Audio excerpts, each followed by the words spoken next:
กราบถวายความเคารพพระเถรานุเถระอุบาสังฆะที่เคารพอย่างสูงทุกรูปเจริญสุขสวัสดีสาธุชนท่านผู้ฟังทุกคนทุกท่านสำหรับสาธุชนท่านผู้ฟังที่ให้เกียรติรับฟังรายการธรรมาภิวัตน์อันเป็นรายการวิทยุเพื่อการเผยแผ่พระพุทธศาสนาส่งเสริมการศึกษาและพัฒนาสังคม รายการนี้รับผิดชอบโดยอาตมาภาพพระสาธิตธีระปัญโยผู้อำนวยการสถาบันธรรมาภิวัตน์สถาบันเพื่อเผยแผ่พระพุทธศาสนาส่งเสริมการศึกษาและพัฒนาสังคมตั้งอยู่ณที่พักสงฆ์สถาบันธรรมาภิวัตน์บ้านศพเตินตำบลศพปาดอำเภอแม่เมาะจังหวัดลำปางรายการนี้ออกอากาศทุกวันอังคารตั้งแต่เวลาตี 5ไปจนถึง7 โมงเมื่อเจ้าผ่านทางเครือข่ายสถานีวิทยุคลื่นสีขาวเพื่อชาวประชาหลายคลื่นหลายสถานีหลายจังหวัดออกอากาศผ่านทางเฟซบุ๊กไลฟ์ซึ่งเป็นไลฟ์สดของท่านอาจารย์พระครูอภิวัฒนวิกรม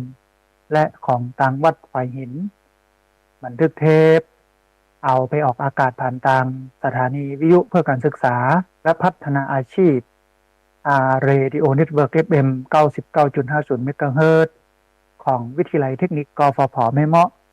ทุกวันศุกร์ตั้งแต่เวลา 8 โมงแม่เจ้าเป็นต้นไปบันทึกเทปเอาไปลงไว้ในเพจ Facebook ของสถาบันธรรมาภิวัตน์ซึ่งท่านผู้ฟังสามารถไปติดตามรับฟังย้อนหลังไปก๊อปปี้ลิงก์ไปคัดลอกลิงก์ส่งแชร์เอาไปให้กับญาติธรรมทั้งหลายได้ยินได้ฟังกันได้แถมตัวท่านผู้ฟังวันนี้เฮาปะกันในบรรยากาศฝนเจือจาง ถึงแม้จะเป็นฤดูฝนแต่ว่าในจังหวะนี้ภาคเหนือของเฮาฝนก็ลดลงบัดตกมาหลายวันแล้วนะฮะ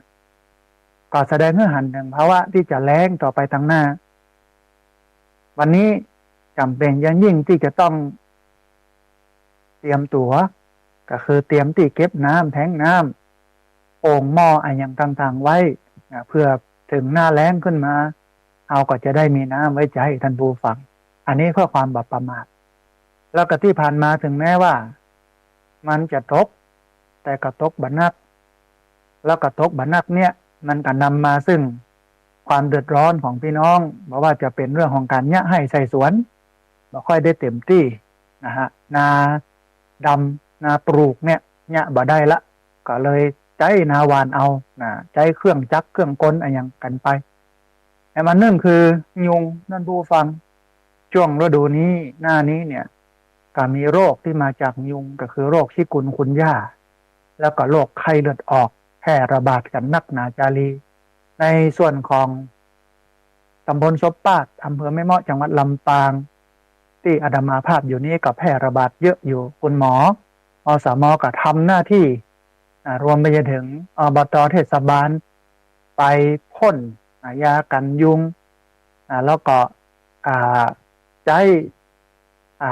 ใส่อาเบดเอาไปใส่ในหม้อในไหในโอ่งเพื่อป้องกันยุงป้องกันการคบของยุงป้องกันโรคที่เกิดจากยุงอันนี้ก็เป็นที่ต้องระมัดระวังกันตัวนะฮะเรื่องนึงก็คืองูเงี้ยวเขี้ยวขอนแมงป่องตะเข็บตะขาบมันก็มากับความชื้นมันก็มากับฝนแต่ว่า ช่วงนี้ดินคนถล่มน้ำป่าไหลหลากน้ำล้นตลิ่งอาจจะบอกค่อยมีตัวใด เพราะว่ามันแล้งแต่ก็ต้องระมัดระวังกันไว้ตัวท่านผู้ฟัง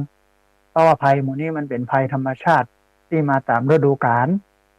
ถ้าเฮาบัดป้องกันเฮาบ่พอบ่กอยดูแลกันดีๆเนี่ยมันก็จะสร้างความเดือดร้อนให้เฮาเพราะฉะนั้นเฮาจำเป็นอย่างยิ่งที่จะต้องพอกอยดูแลใส่ใจนะเพื่อป้องกันมันไว้บ่ให้มันเกิดเหตุเพศภัยเหล่านี้ขึ้นมาท่านผู้ฟัง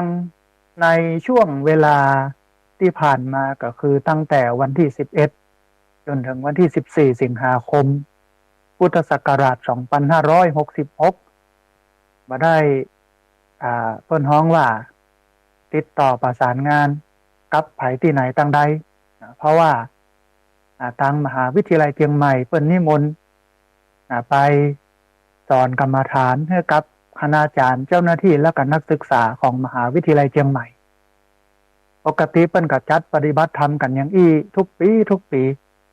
เต้าที่จำได้เนี่ยแล้วก็เต้าที่ไปมาเนี่ยนะท่านผู้ฟังเป็นปีที่16 ปีแล้วที่อาตมาภาพไปนำปฏิบัติเนี่ย16 ปีแต่ก่อนหน้านั้นเนี่ยมันนับเตื้อ ก็เป็นดีมดดีงานท่านผู้ฟังได้ศึกษาธรรมะได้ปฏิบัติธรรมะแล้วก็ได้เรียนรู้ธรรมะค่อนข้างที่จะหลากหลายเดินจงกรมนั่งสมาธิฟังธรรมกำหนดอิริยาบถใหญ่ย่อยยืนเดินนั่งนอนกินดื่มทำพูดคิด มีสติฝึกกันไปเจ้าหน้าที่ คณาจารย์อาจารย์เจ้าหน้าที่นักศึกษามหาวิทยาลัยเชียงใหม่ก็ ประมาณ60-70 คนโดยประมาณนั้นปีนี้แบบเยอะนะฮะก็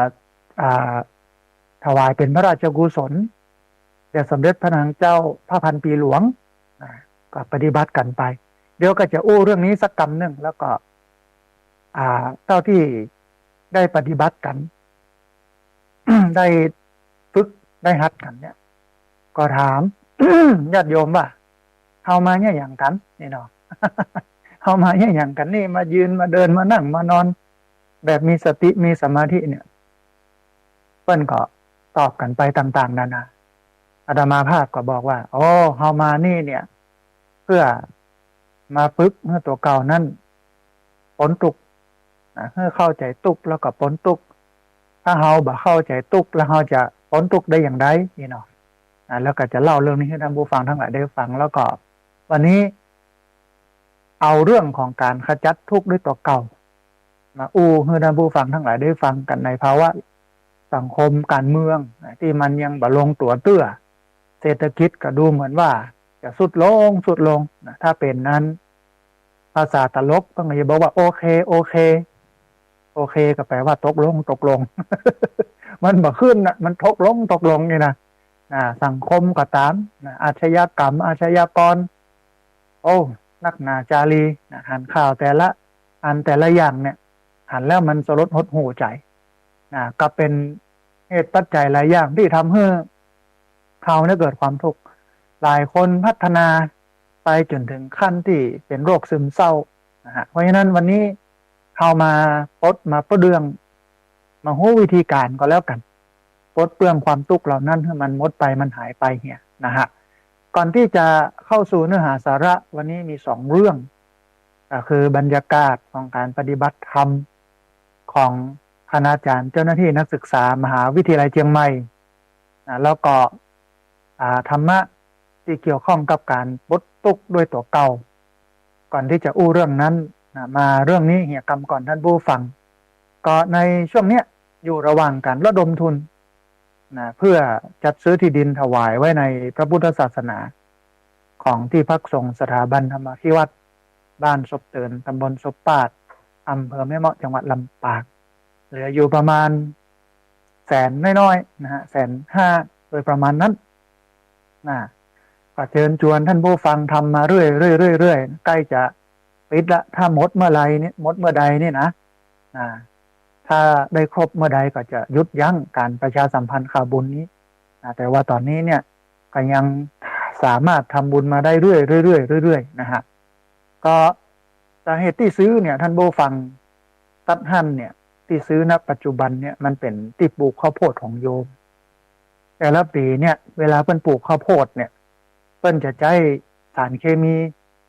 อย่างแรกที่ใช้ก็คือยาฆ่าหญ้าอย่างที่สองก็คือยาฆ่าแมลงคนฉีดบ่ได้มีปัญหาอะไรยังเพราะว่าเพิ่นฉีดแล้วเพิ่นปิกบานบุญ แต่เฮาเนี่ยต้องอยู่กับมันกลิ่นควันอะไรยังสารเคมีตกค้างในดินเนี่ย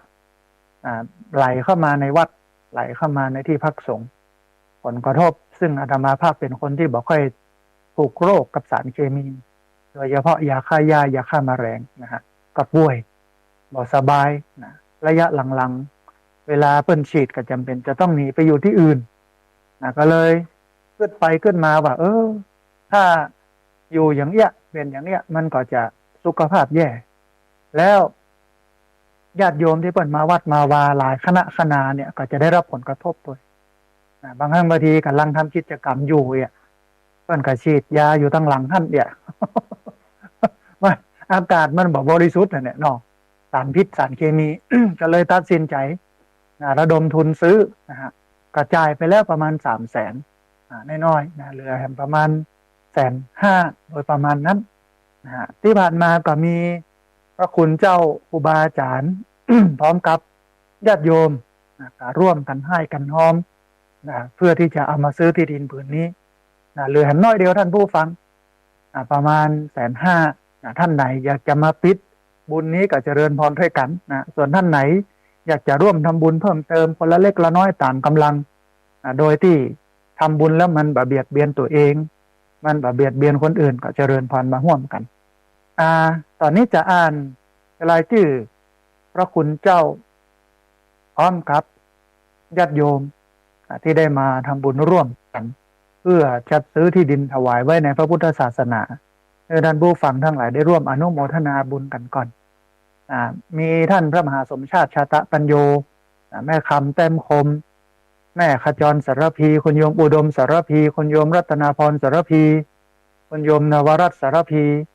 มีป้ออินเอี่ยมแม่เทศนีเมงทองแม่จันดีสุขเจริญแม่พันนีรัตนตรัยคุณแม่อัมพาสุจริตแล้วก็คุณแม่มุกดามีป้อกำนันธัญพัฒน์ปาเขื่อนตะป้อนานอนันต์ตันแก้วพระอภิเดชจันทมโนคุณแม่บัวลอยศรีวงศ์แม่สังไวยพุทธาคุณแม่ทองเจือสุยาอินคุณโยมประภัสสอนสุยาอินมีแม่น้อยกัดนัดมีคุณโยมสุขคุณโยมจินดาใจยามีคุณแม่สุภาอุปนันท์ร้อยตีประยุทธ์คุณแม่สายชนพุกทองแม่บุญมีวงดีแม่นวลแก้วทาแม่อัมพรคำแสงพ่อบุญชูแม่รัตดากาวิราชัยคุณโยมอัญชรีคุณโยมนราศักดิ์คำพรหมคุณพ่อเสรีคุณแม่สดใสวิจิตรชโรธรคุณแม่ระวิวันคุณโยมศิลินลดาคุณโยมอเนนชาชยโสคุณโยมตันหยงคุณโยมสมัทนะณลำปางพ่อชนัยทายลินแม่ทองคำทายรินพ่อสีทองดีแม่นำทองดีคุณโยมนิพาทองดีคุณโยมโอภาสพินโยคุณโยมกนิกาพินโยคุณโยมสาริกาพินโยคุณโยมแสงจันทร์ชัยทิพย์คุณโยมพงศักดิ์ชัยทิพย์แม่รัตดาอาการเรือนแม่หวดจันทร์สุขปุ๊กแม่แต้มอุปนันท์แม่มีชัยพินโยคุณโยมชุลิตาเมากาวินคุณโยมกมลพรมูลจันทร์คุณโยมแม่บัวสวนดอกคุณโยมประนอมเปี้ยสายคุณโยมปฏิพานโจ้พี่ไม้คุณโยมผ่องพันธ์ปันตีคุณโยมกนกพิษชัยนาคุณโยมพนิปราพรหมินทร์คุณโยมสุทัศน์ดีมูล คุณโยมคำศรีที่เขื่อนคุณโยมพระอาจารย์ชาวลิตติตะสัทโธคุณโยมมริวันนาควิโรธคุณโยมจรัสศรีพันธ์ศรีนวลพระอาจารย์วิสิทธิตะวิสิทธโธอาจารย์พระครูโสพลปริยัติคุณโยมรัตวันปันเตพันเอกชัชวานบุญกรอบคุณโยมรัตนาบุญกรอบเรืออากาศโทสัญญาอาจารย์กนิกาวรรณปทุมคุณโยมกัลยาว่องทิพย์คงคาคุณโยมคำสุขโยธินคุณโยมกอบแก้วณธรรมคุณโยมสมศรีชิมรสคุณโยมกมลชนกโยธินคุณโยมพนิดากวนคำคุณโยมสุชาดาเทพจันตาคุณโยมมิถิราโยธินคุณแม่อรุณใจแก้วแดงคุณแม่แปงแก้วพะเยาคุณโยมประนอมปุ๋ยวงศ์คุณโยมสุนิสาที่จูอันโทอำนาจสุงศักดิ์คุณแม่สุวรรลีชูวัฒนขจรแม่คำนวณกำลังแข็งคุณโยมนัทธินีธีรคำคุณโยมลัคนาบุญมาเทพแม่จันเรือนใสคุณมาลัยแก้วปัญญาฟูคุณแม่ประมวลกันกองคุณโยมมิลินเบนมาคุณโยมชินกรเทพอุตคุณโยมสำรองนนไทยคุณโยมพนมจอมอินตาคุณโยมรัตดวันปันเตคุณโยมบุญมีจีนา คุณโยมบุญยืนชัยวังเย็นคุณโยมวินัยจีนาคุณโยมกิตยาจีนาคุณโยมบัวผิวบุญเรืองคุณโยมกรกมลเขยกลางคุณแม่ศรีลายคติยราชคุณโยมไพพันธ์อินตทาคุณโยมแสงล่าทองใหญ่คุณโยมกัญญนาประจินคุณโยมแสงเรือนจริยสกุลธรรม คุณโยมณัชชาพัฒน์ลาจันทึกคุณโยมบุญศรีทรงศรีสกุล คุณแม่นวลยอดคำปันแม่วิไลธนุกรรมคุณโยมสารวุฒิเท้าชัยคุณโยมสงวุฒิไกรวิชัยคุณโยมปริศขันธชมพูคุณโยมพันทิพย์ผมรีคุณโยมเกิกซักค้างคีรีคุณโยมจิตตภวันเป่งน้อยคุณโยมประพันธ์บัวเกตคัตธาคุณแม่ปวลีอินสุวรรณรองศาสตราจารย์ดรวราพรตันรัตนกุลคุณโยมจำเนียนวรรณรักษ์แม่ดวงมาลัยปัญโยแม่พัดกองศรีแม่สีมอนใจหาวังคุณป้ออินหาแม่สุขำแก้วฟูคุณโยมชุติมาพงพังคุณโยมศรีนวลพงพิพัฒนกิจพระครูชลทานพิทักษ์คุณแม่ฤทธิ์ศิรภาคุณโยมอัมพลสายเต็งคุณโยมสุภรัตน์ตุ้ยใจคุณแม่จันทองตุ้ยสมุทรคุณโยมอัญชลีสุคำว่าที่ร้อยตรีนาวินเชื้อน้อยคุณโยมธีรพรรัตนธีรวิเชียนคุณโยมชาญวิทย์คุณโยมกิติยาศรีมาศคุณโยมสาวพงษ์ยมพัฒน์คุณโยมมิรินคุณโยมทอมบาเทอร์คุณป้อบุญชูศักดิ์ศรีนักเรียนโรงเรียนผู้สูงอายุตำบลศพปาดคุณโยมทิติพรจินดาหลวงคุณโยมสุธาทิพย์บรรณกุลคุณแม่นันสมบูรณ์คุณโยมดวงจันทร์สมบูรณ์คุณโยมกมลธรสมบูรณ์คุณโยมวราวุฒิสมบูรณ์คุณโยมวิทยาดวงทิพย์คุณแม่บัวเย็นจันทบแม่กองคำนันตาปูกคุณแม่อรวรรณทำทองแม่สีทรเป็นจิตคุณโยมอานนท์อภิวงศ์คุณโยมบุญเฉลียวศรีบุญเรืองคุณโยมนัทยาน้อยเปียงคุณโยมพัทธิดาสมรักคุณโยมผลปวงโปธาคุณโยมสำรองนนไทยคุณโยมรจนาบุญมาเทพณศรัทธาวัดประตูต้นพึ่งป้อนานอนันต์หมื่นตาบุตรแม่ฟองวงศาแม่ทิตยาจินดาปลูกคุณโยมบุษบาจันทิพย์แม่บัวเย็นจันทบมีแพทย์หญิงอนงเรือนใสแม่ฟองวงศาแม่คำน้อยมโนคำแม่คุณทวีคุณลำดวนศรีวงศ์คุณป้อคำแสนคุณแม่นวลจันทร์คุณโยมคทาวุฒิคุณโยมชลดาปกแก้วแม่กองคำนันตาปลูกคุณโยมพิมพาพรศรีแปลงวงศ์คุณโยมอัมพาสุวรรณวงศ์คุณโยมเปรมใจวงวิชัยคุณโยมถาวรฟูเฟื่องคุณโยมสมศรีใจมาคุณแม่พองศรีสัสดีอัมภัยคุณโยมอุทัยคุณโยมศรีพินคุณโยมอังคณาปวนเตรียมคุณโยมสุรชาติคุณโยมศิรินพัฒน์คุณโยมกรวิทย์คุณโยมธีระสุธีธิดาสมพงศ์มีคุณแม่ฟองโปธิเรือนคุณโยมโคบายาคุณโยมจันทิพย์อินตะปัญญาแม่ศรีนวลสุรินทร์มงคลแม่ดวงมาลัยปัญโยแม่ศรีนวลตาเร็วคุณโยมพวงเพชรคำฟูคุณโยมจันทิพย์วงพรมสายคุณโยมพัดแม่พัดชัยนันตะป้าครูดิเลกแม่หนำสุริวงศ์แม่รจนาคำพีรภัยคุณโยมรัตนาพรเชิดชัยฤทธิ์แม่ครูทานทิพย์ชัยมณีแม่บนเตชะนันตาแม่กัลยาดวงตาแม่จิ๋นภารักษ์คุณโยมอัมภัยชัยนาคุณโยมมานิตคุณโยมสมจิตจินทรวิจิตคุณโยมกิมแดงวงอินคุณโยมสมศักดิ์คุณโยมบัวพัดแม่สีมวลใจหาวันคุณโยมธนาพรป๊อกคำแม่วันนี้เครือคำหลอแม่สุทัศน์ดีมูลแม่จันพวงละอแม่จันฟองละอขออภัยแม่จันแดงปั้นปันวงป้อสี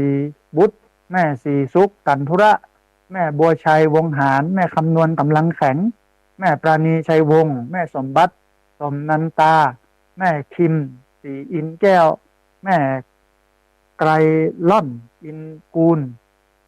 แม่ดวงจันทร์จำปาหลวงป้อสมตาเหียงแม่บุญปันตาเหียงแม่น้อมสุภวงศ์คุณโยมลาวันสุพลคุณโยมจันทากาทองแม่บัวแก้วศรีวิชัยแม่สังเงียมหน้านวลคุณโยมธีรพัฒน์ขัดทาแม่สีนวลวงชมพูแม่สีบานธรรมวิชาคุณโยมสมศักดิ์คุณโยมบัวพัฒน์คำรินตาคุณสิรินพรธัญธรคุณโยมพรธนาปะโยอันนี้เป็น ผู้ที่ได้มาร่วมทำบุญจัดซื้อที่ดินเพื่อถวายไว้ในพระพุทธศาสนาณที่พักสงฆ์สถาบันธรรมาภิวัตรบ้านศพเสริญตำบลศพปาด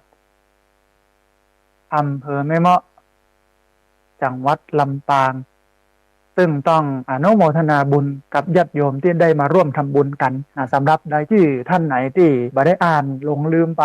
เดียวหลังไม่นะโทรเข้ามาบอกกล่าวกันคำหนึ่งจะได้จดเอาลายใหม่เอาชื่อเพื่อให้ญาติโยมทั้งหลายได้ร่วมอนุโมทนา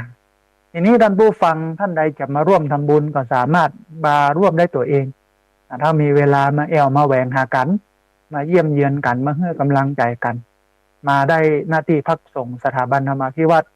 บ้านศพเตินตำบลศพปาดอำเภอแม่เมาะจังหวัดลำปางแต่ก่อนมาต้องโทรมาก่อนเนอะ ว่าอยู่บ่อยู่อย่างใดติดภารกิจอย่างใดอย่างเงี้ยนะฮะไม่ใช่ว่าอันมาแล้วบ่ปะบ่เจอเพราะว่าบ่ได้โทรมาก่อนต้องโทรมาบอกก่อนโทรติดก่อนอู้กันก่อนถึงจะปะเพราะว่าศาสนกิจภารกิจหลากหลายอันแล้วก็ท่านใดบ่ได้มีเวลามาบ่มีเวลาว่างบ่ได้อยู่ได้ยั้งเนี่ยการทำงานกิจธุระโน่นนี่นั่นนี่เนาะก็สามารถร่วมทำบุญได้ตังธนาคารซึ่งเป็นธนาคารกรุงไทยสาขาประตูชัยชื่อบัญชีที่พักสงฆ์สถาบันธรรมาภิวัตรหมายเลขบัญชี5360755 318เป็นธนาคารกรุงไทยสาขาประตูชัยชื่อบัญชีที่พักสงฆ์สถาบันธรรมาภิวัตรหมายเลขบัญชี5360755 318ก็สามารถมาร่วมทำบุญกันได้นะฮะอันนี้เอาบุญมาให้ได้ร่วมทำบุญกันแล้วก็ได้ร่วมอนุโมทนาท่านผู้ฟังที่ผ่านมามาได้ไปร่วมบุญกับท่านผู้ฟังในการถวายเทียนเข้าพรรษาที่อำเภอฝางที่จริงตั้งใจจะไปแต่ด้วยความที่ภารกิจมีค่อนข้างที่จะมากหน้าหลายตาแล้วก็เปิ้นจองกันไว้เป็นปีๆเนาะอย่างมหาวิทยาลัยเชียงใหม่เนี่ยที่เปิ้นจะปฏิบัติธรรมกันเนี่ย เปิ้นก็จองข้ามปีอย่างเช่นถ้าปฏิบัติปีนี้เสร็จแล้ววันที่14เปิ้นก็จองว่าปีหน้ากราบนิมนต์แฮมเนอร์ส่วนวันไหนจะได้แจ้งให้ทราบแห่งกันแต่อยู่ในห่วงนี้ก็คือห่วงวันแม่ทุกปีทำมาแล้วตอนนี้เป็นปีที่16ตั้งแต่ปี2550ปี50นำปฏิบัติธรรมเดินจงกรมนั่งสมาธิบรรยายธรรมไปนะฮะแรกเริ่มเดิมทีเนี่ยก็ไปกับท่านอาจารย์เจ้าคุณภาวนาธรรมวิรัตซึ่ง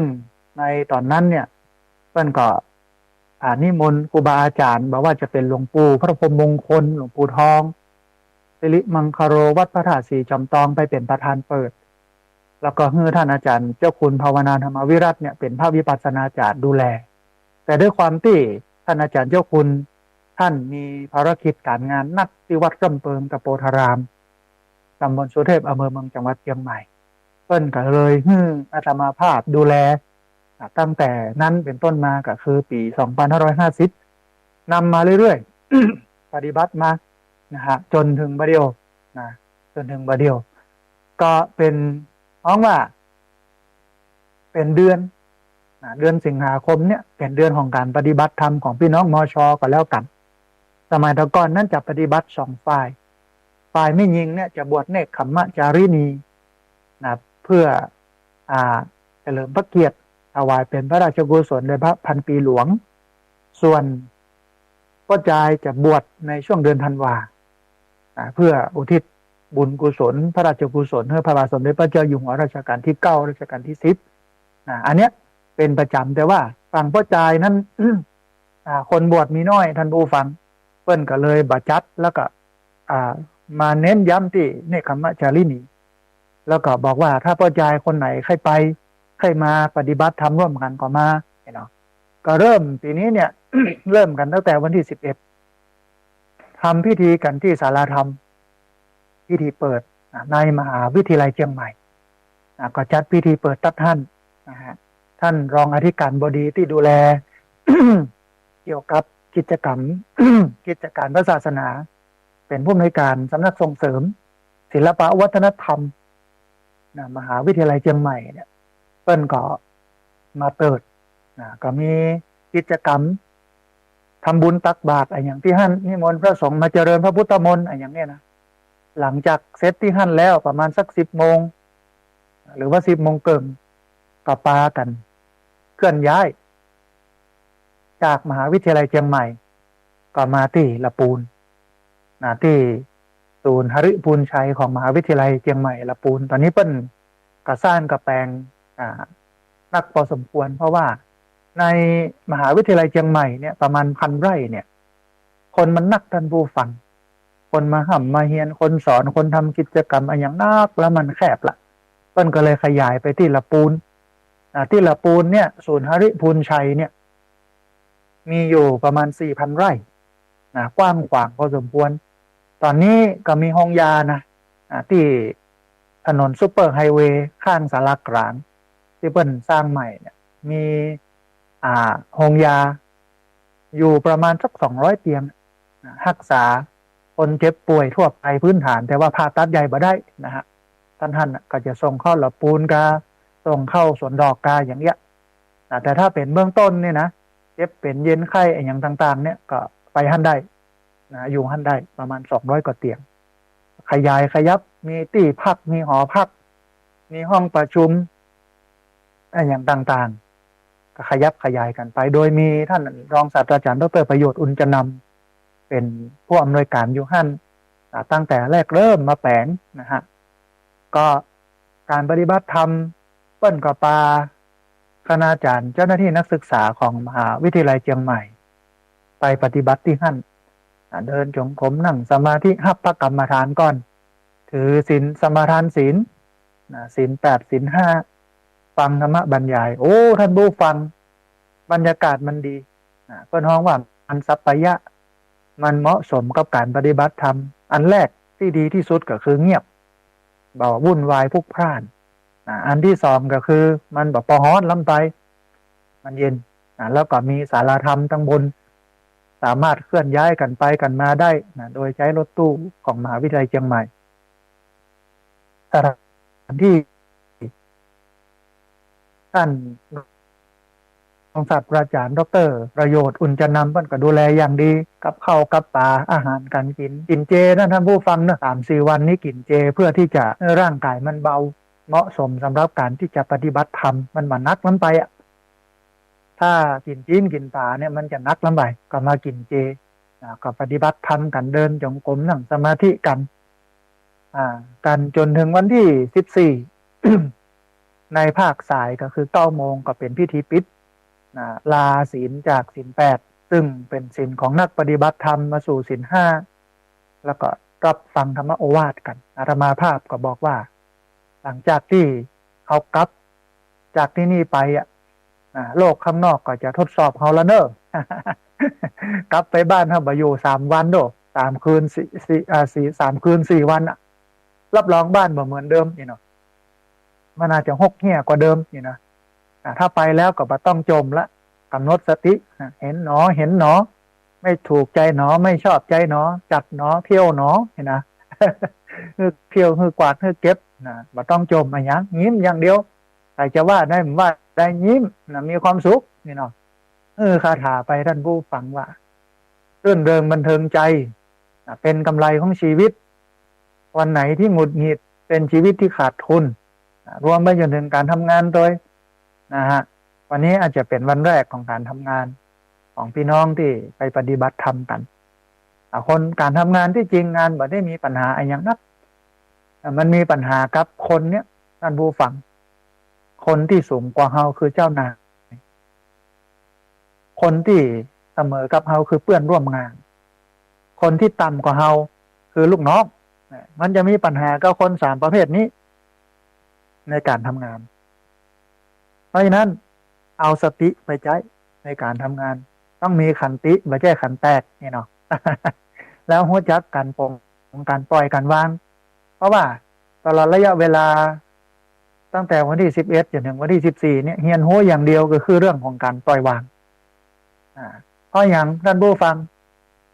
พระพุทธเจ้าตรัสชัดเจนว่า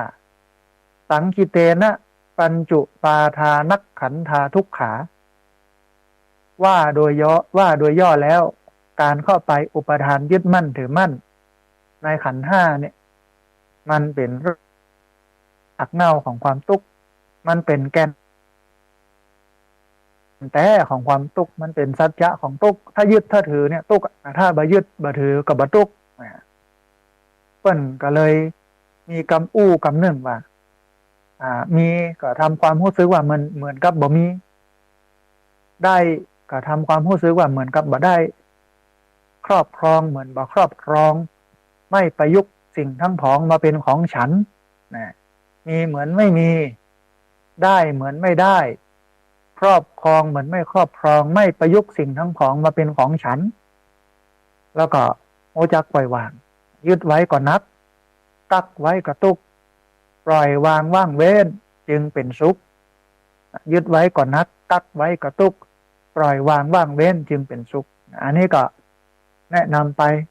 จะยะได้อย่างอันเนี่ยจะปลดทุกข์ได้อย่างอันเนี่ยมันก็จำเป็นจะต้องมาหาวิธีการปลดทุกข์เพราะพุทธศาสนาเนี่ยเป็นศาสนาที่สอน2เรื่องก็คือเรื่องทุกข์แล้วก็ความดับทุกข์พุทธะแปลว่าหูว่ายึดถือเนี่ยทุกข์หูว่าปล่อยวางมันจะสุขอันนี้คือพุทธะความหมายของคำว่าพุทธศาสนาศาสนาของผู้รู้แต่ไม่ใช่ศาสนาของคนงมงายไปเลยนะท่านผู้ฟังชาวพุทธนี่จะต้องมีระดับเนอะ จะต้องยกใจของตัวเก่าสูงขึ้นนะต้องหูไม่ใช่ว่าเป็นทรัพย์ลายศาสตร์โลก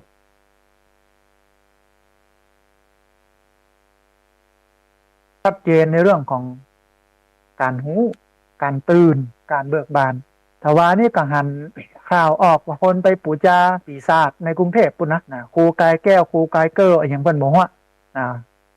ไปกันนะครับอาตมาภาพก็ขึ้นในใจว่าพระพุทธเจ้าก็มีแบบปูจาไปปูจาผียักษ์ผีเงินอย่างก็บ่ฮู้นี่เนาะอันเนี้ย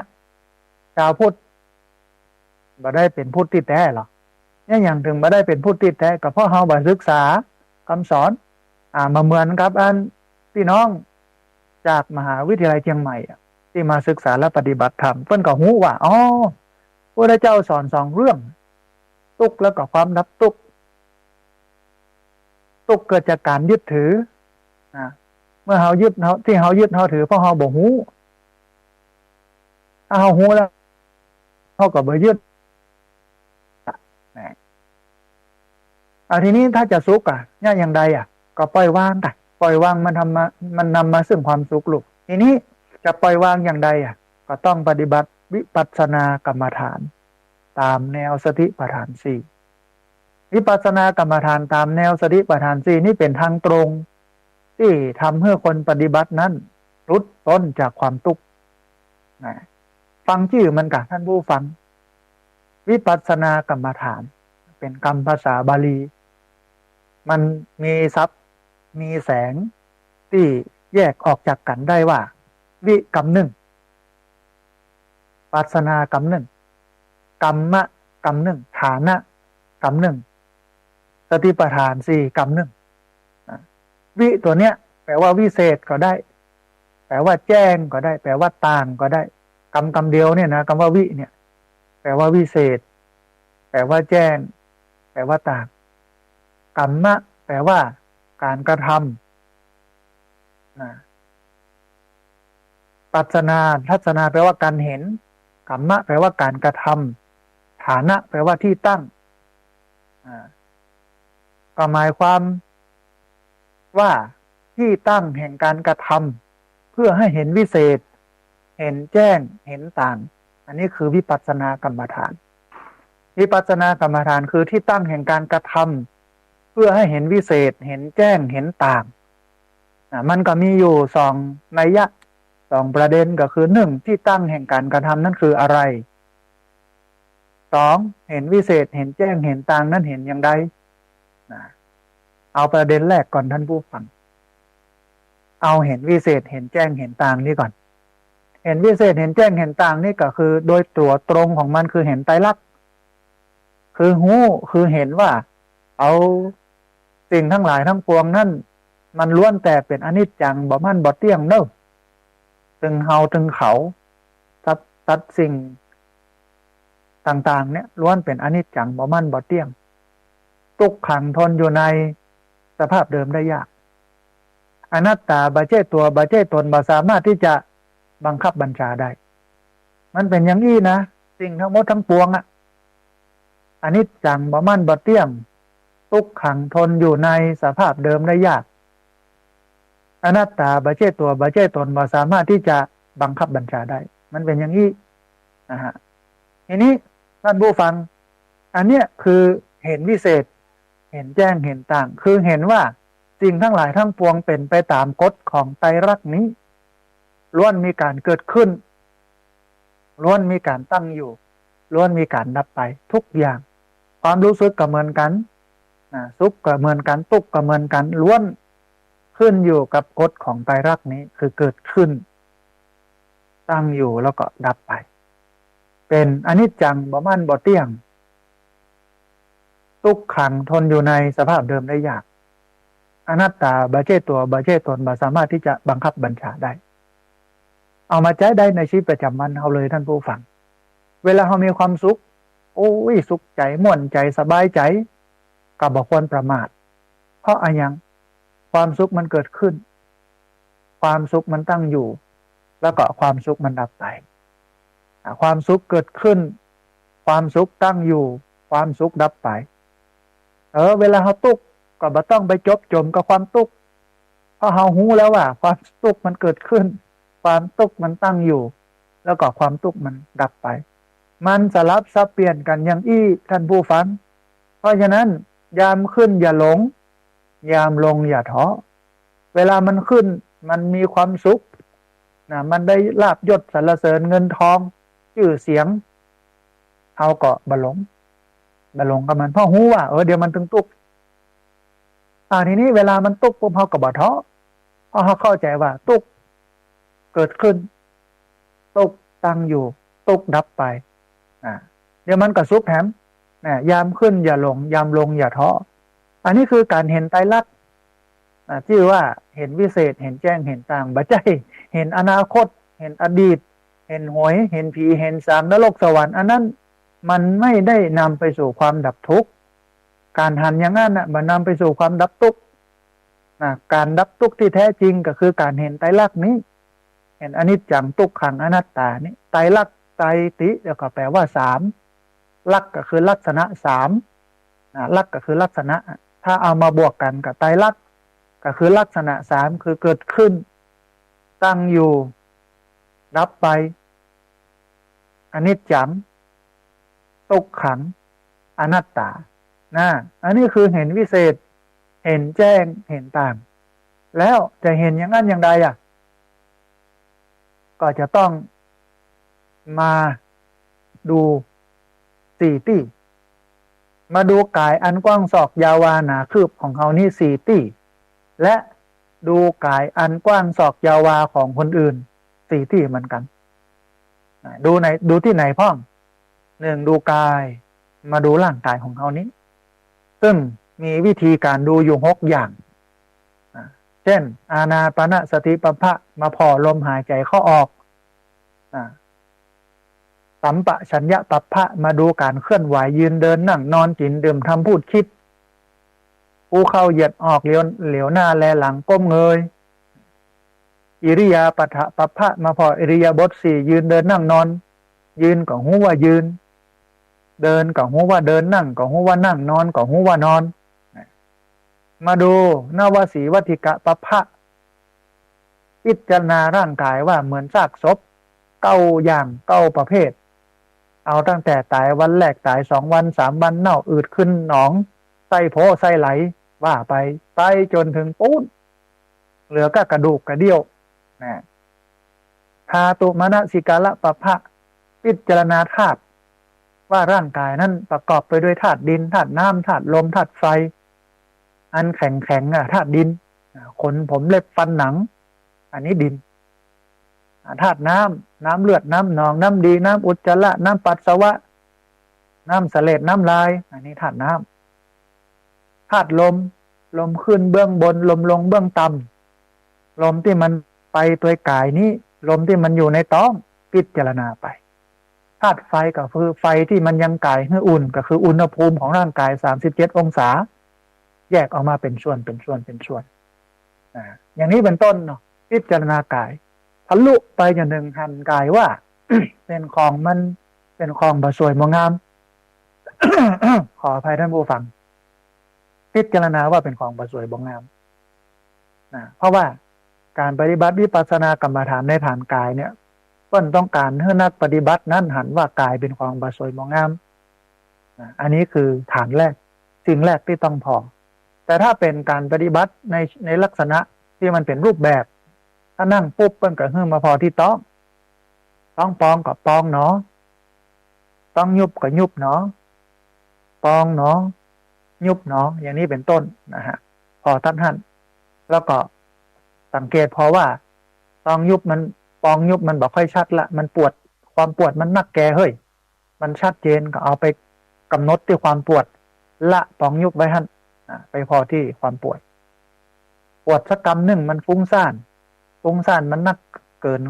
ความปวดกับปล่อยความปวดซึ่งเป็นฐานเวทนาไปมาดูความฟุ้งซ่านเป็นฐานจิตอย่างเงี้ยอันนี้ฐานกายนะฐานเวทนาก็เหมือนกันมาพอความรู้สึกซึ่งก็มีอยู่3อย่างตุกเฉยๆแต่สาระสำคัญของการดูเวทนาคือต้องการให้เรานั้นหันความตุกมันถึงตุกแต่ท่านผู้ฟังเพราะว่าอิริยาบถต่างๆมันบ่ค่อยได้เคลื่อนไหวเปิ้นเดินจงกรม30นาทีนั่งสมาธิ30นาทีก็ตุกมันเจ็บมันปวดมันเมื่อยมันก็หันตุกคนแก่เนี่ยอย่างถึงเข้าวัดนักเพราะว่าคนแก่นั่นอิริยาบถการเคลื่อนไหวมันบ่คล่องตัวก็เริ่มหันตุกละเข้าใจตุกในเบื้องต้นเบิ้ลก็เลยกินก็เลยตานกันคนหนุ่มคนกำเนี่ยมัวแอวมัวเล่นมัวสบายบ่เข้าวัดเข้าว่าเพราะอย่างเพราะว่าร่างกายมันไหวอยู่มันบ่หันตุกแต่พอมาเป็นคนแก่ปั๊บเนี่ยเคลื่อนไหวลำบากความตุกเริ่มหันเพราะนั้นการปฏิบัติกรรมฐานในฐานเวทนานี้เพิ่นต้องการให้หันความตุกฐานจิตก็เหมือนกันฐานจิตเนี่ยมาดูความคิดของจิตซึ่งความคิดนั้นมันเร็วดูเขาดีดมือกำหนึ่งเนี่ยแป๊กหนึ่งเนี่ยเขากึดไปแสนโกรธเรื่องกึดไปแสนโกรธเรื่องโกรธหนึ่งกับ10 ล้านกึดพอแสนโกรธเนี่ยแสนโกรธเรื่องบทก็หัวจะกี่เรื่องนะฮะแต่ว่าการพิจารณาฐานจิตนี้เปิ้นต้องการให้เฮาหันถึงความบ่มั่นบ่เที่ยงของจิตภาษาพระเปิ้นฮ้องว่าอนิจจังที่มันบ่มั่นบ่เที่ยงเพราะว่ามันเร็วความเร็วเนี่ยภาษาบาลีฮ้องว่าสันตติการสืบต่อสืบเนื่องมันเร็วแต่ถ้าเรามีสติมีสมาธิในขณะที่ดูเนี่ยเราจะหันเป็นการสืบต่อสืบเนื่องของจิตคิดเป็นเรื่องอันเนี้ยเพราะว่าการปฏิบัติธรรมในฐานจิตเปิ้นต้องการให้เราหันอนิจจังความบ่มั่นบ่เที่ยงของจิตแต่มันอนัตตาฐานธรรมนี่มันมีหลายแต่พอที่จะปฏิบัติได้ก็คือต้องมาดูนิวรธรรมทั้ง5ที่เกิดขึ้นกับนักปฏิบัติมีความชอบบ่ชอบง่วงนอนฟุ้งซ่านสงสัย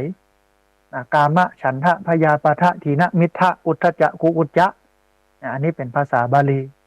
แต่ถ้าเป็นภาษาของเฮาก็คือชอบไม่ชอบง่วงฟุ้งซ่านสงสัยมาพอมันแล้วก็เข้าใจว่ามันควบคุมมาได้ง่วงก็ถึงควบคุมมาได้ชอบก็ชอบเข้าไปหูมันก็พอเวลามันชอบก็ชอบเนาะบ่ชอบเนาะก็บ่ชอบเนาะง่วงนอนก็ง่วงเนาะฟุ้งซ่านก็ฟุ้งซ่านเนาะสงสัยก็สงสัยเนาะอันนี้เป็นฐานธรรมการดู5อย่างนี้ชอบบ่ชอบ ง่วงนอนฟุ้งซ่านสงสัยนี่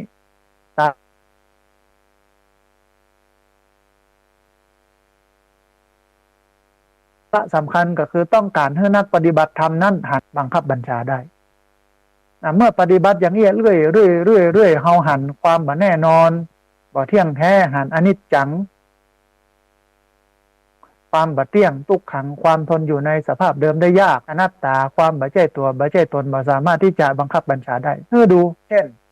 ดูตั้งแต่ความทุกข์ความเจ็บปวดมันเกิดขึ้นความทุกข์ความเจ็บปวดมันตั้งอยู่ความทุกข์ความเจ็บปวดมันดับไปความคิดก็เหมือนกันดูความคิดเกิดขึ้นความคิดตั้งอยู่ความคิดดับไปในส่วนของธรรมก็เหมือนกันชอบเกิดขึ้นชอบตั้งอยู่ชอบดับไปบ่ชอบเกิดขึ้นบ่ชอบตั้งอยู่บ่ชอบดับไปง่วงเกิดขึ้นง่วงตั้งอยู่ง่วงดับไปฟุ้งซ่านเกิดขึ้นฟุ้งซ่านตั้งอยู่ฟุ้งซ่านดับไป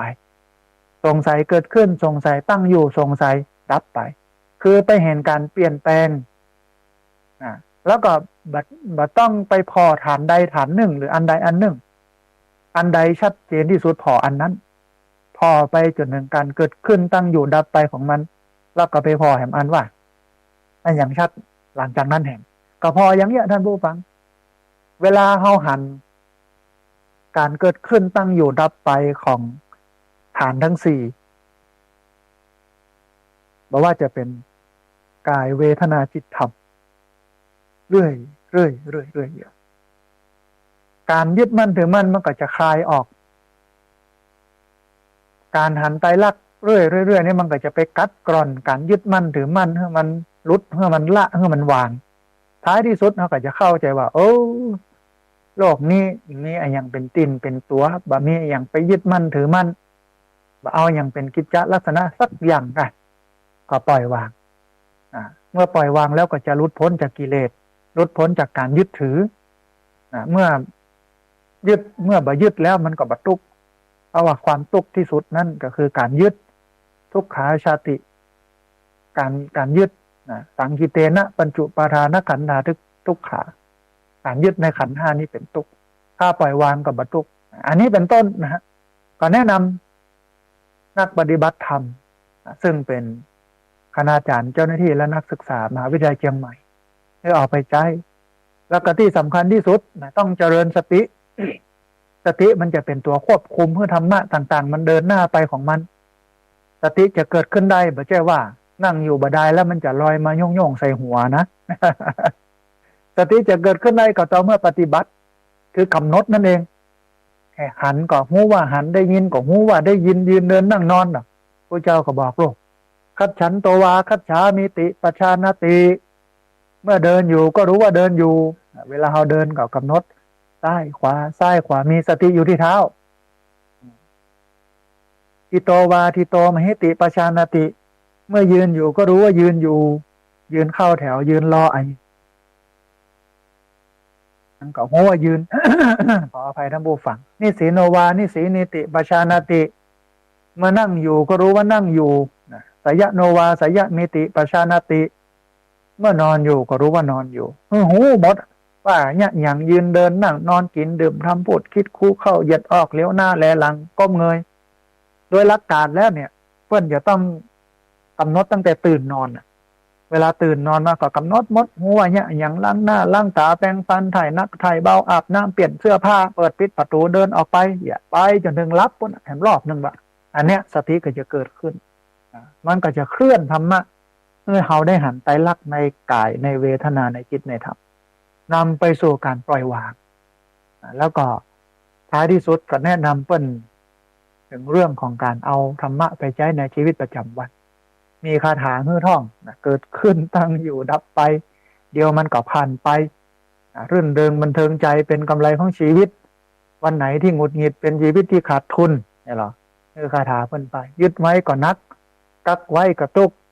ปล่อยวางว่างเว้นจึงเป็นสุขนี่หรอโอเปิลก็ม่วนของงานกันท่านผู้ฟังมีญาติโยมนักปฏิบัติธรรมที่เป็นคนเก่าๆแก่ๆก็มามาว่าโอ้เอาไปใช้แล้วมันดีต่อชีวิตจริงสังคมมันยิ่งวุ่นวายอย่างต่างๆเขาแล้ววุ่นละวายกันไปหมดเนี่ยการทำงานจ จนขั้นที่ต้องกินยาคลายเครียดกินยาซึมเศร้ากินยานอนหลับคือพองานมันหนักนะฮะ